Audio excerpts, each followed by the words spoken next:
Guys, assalamualaikum warahmatullahi wabarakatuh. Kembali lagi di video aku. Bagaimana kabar kalian? Semoga kabarnya baik-baik saja dan makin lancar rezekinya. Oke, amin. Dan di video kali ini sebenarnya aku mau bikin video cukup menyedihkan ya. Karena kemarin aku sudah sempat untuk totalin ya buat perbaikan motor ini, dan sekarang kerusakannya makin bertambah lagi, yaitu kilometernya itu dia mati gitu, speedometer itu mati. Dan sebetulnya motor ini itu bukan ngambil kecepatan dari ini ya, dari cover gear yang dari sini, bukan dari sana, tapi dari roda depan.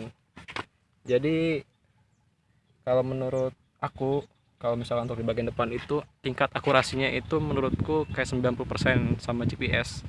Waktu itu aku sempat coba dan ternyata ini 90% sama kayak GPS tingkat akurasinya. Itu dia ngambil kecepatannya di roda depan gitu.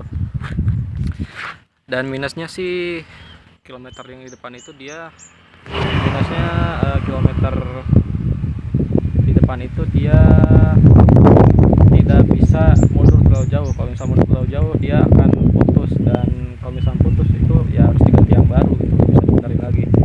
Dan kebetulan ya alatnya rusak sekarang, jadi speedometernya itu gak jalan, odometernya itu gak jalan. Jadi cukup menyedihkan ya, karena harus nambah perbaikan lagi.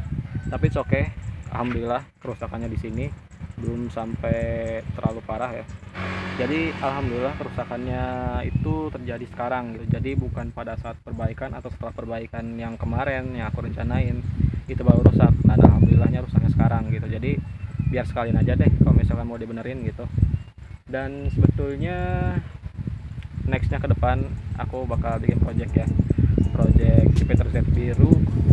Dan sebetulnya projectnya akan dikerjain yang lebih mudah dulu, yang menurut aku lebih mudah dulu. Contohnya seperti ganti komstir, dan komstirnya udah ada, nanti kita akan coba lihat ya. Setelah itu ganti aki, karena aki yang ini udah soak, jadi bahaya sebetulnya untuk mesin ya, karena kelistrikan itu sangat minim sekali, dipaksakan jalan terus. Jadi jangan ditiru ya, kalau misalkan aki soak itu seharusnya juga diganti ya, diganti yang baru. Tapi aku belum sempat ganti dari dulu karena ya belum punya uangnya gitu. Selanjutnya itu yang ketiga itu adalah kita akan red trim kulit joknya. Aku akan ganti pakai kulit jok yang lebih tebal ya, karena lebih awet. Kemarin ada yang komen nih teman-teman nih, ada yang komen di video aku yang restorasi modifikasi kalau nggak salah. Dia itu nyaranin aku buat ganti pakai punyanya SND kulit joknya, dan aku akan cari, mudah-mudahan ada ya di sekitar sini. Dan kalau misalnya nggak ada, aku akan beli online, dan itu akan pertimbangan lagi sih sebenarnya. Kalau misalkan ada yang lebih bagus selain dari SND, aku akan pakai itu, karena lumayan laka ya yang SND itu, karena setahu saya SND itu kebanyakan dipakai road race gitu. Dan sering banget kalau misalnya ada angin ya, karena saya di Pawang gini jam berapa nih, jam 2, sekitar jam 2. Nextnya ini bukan banyak sih yang diganti, mulai dari shock belakang akan diganti pakai yang besar, karena yang kecil ini gak kuat nahan bebannya. Mungkin nextnya lagi project yang kedua itu adalah aku akan dekupul ini pinggiran-pinggiran sini, dan juga akan nge-repaint atau ganti ya handle rem depannya, karena jelek lah, gak kelihatan bagus gitu. Meskipun bodi bawahnya ini lumayan bagus ya, masih mulus gitu, tapi yang ini jelek, jadi jelek kelihatan semuanya gitu ya. Kita akan gantinya itu perlahan ya, jadi pastinya akan lebih seru buat kalian nonton. Aduh, ini gelap banget ya. Dan nextnya mungkin akan aku overhaul engine-nya, karena overhaul engine itu sangat satu aja ya untuk motor ya tua yang kilometernya itu lebih dari 50.000. Sedangkan ini udah 50.000 lebih nih kilometernya, dan aku makainya itu benar-benar ya kasar gitu, karena motor ini tuh gak ada larinya sebetulnya. Jadi kalau misalkan pelan itu amat banget kalau misalkan kalian itu mau ke tujuan kalian. Jadi ya kita akan overhaul engine, dan kita lihat apakah pistonnya masih bagus atau enggak. Kalau misalnya pistonnya jelek, aku akan ganti kemarin pistonnya. Kalau misalnya bloknya udah kena, ya mau gimana lagi bro, ganti semuanya gitu. Dan sebetulnya aku bukan ke bengkel resmi ya, jadi bengkelnya itu bengkel sini, bengkel yang ada di kampung halamanku. Dan menurut aku sih kualitas pengerjaannya itu sangat oke ya, karena udah pengalaman juga. Waktu itu motor Supra aku di sana, dan alhamdulillah awet gitu. Akhirnya motor dijual dan ganti ke motor ini. Oke, kita akan lihat ya komputernya. Jadi ada di jok belakang, kita coba buka. Ini udah sobek-sobek nih, mau di retrem ulang nanti. Nah ini dia, ini yang original katanya, kata bengkelnya sih. Aku juga belinya bukan di bengkel resmi, soalnya di bengkel yang aku sering beli spare part biasanya, karena itu udah terjamin kualitas originalnya ya. Jadi ini dia race ball kit, yaitu bola kemudi set. Dan kocaknya, karena ini common part sama motor-motor lain, jadi kalian bisa pakai spare part motor lain seperti kayak ini nih. Nih, ini kan punya Jupiter nih. Satu lainnya lagi. Kocaknya, ini punyanya Yamaha Mio. Nah, kodenya itu 5TL kan. Itu kode original spare partnya Yamaha Mio. Sementara ini untuk Jupiter Z.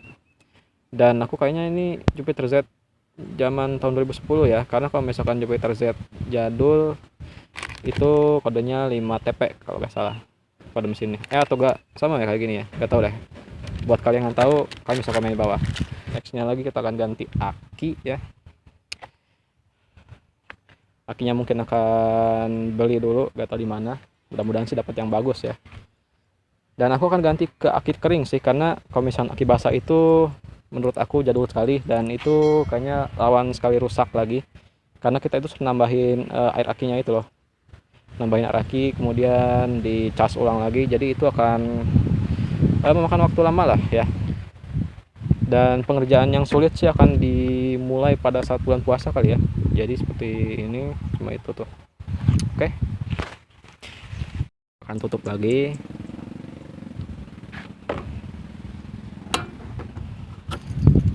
Well, dengan adanya musibah ini aku banyak belajar mengenai motor yang harus aku jaga gitu kan, apalagi motor-motor yang udah tua. Dan juga spare partnya lumayan juga sih harganya gitu kan, karena harga spare part original itu lumayan mahal ya.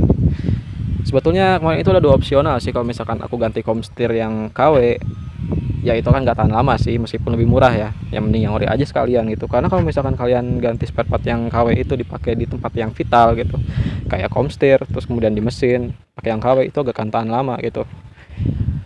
Jadi usahakan yang original gitu, tabungin dulu uangnya, perlahan-lahan ganti yang original. Dan oke, kayaknya sih itu dia final reportnya ya. Akan ganti perlahan-lahan aja ya. Oke, kalian jangan lupa sebelum kalian nonton, kalian jangan lupa like, comment, share, dan subscribe ke channel aku, dan juga follow Instagram aku. Akan aku taruh di bawah, atau aku akan taruh di sini ya.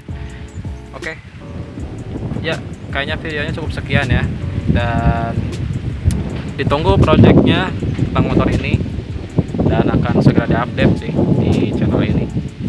Oke guys, assalamualaikum warahmatullahi wabarakatuh. Ciao.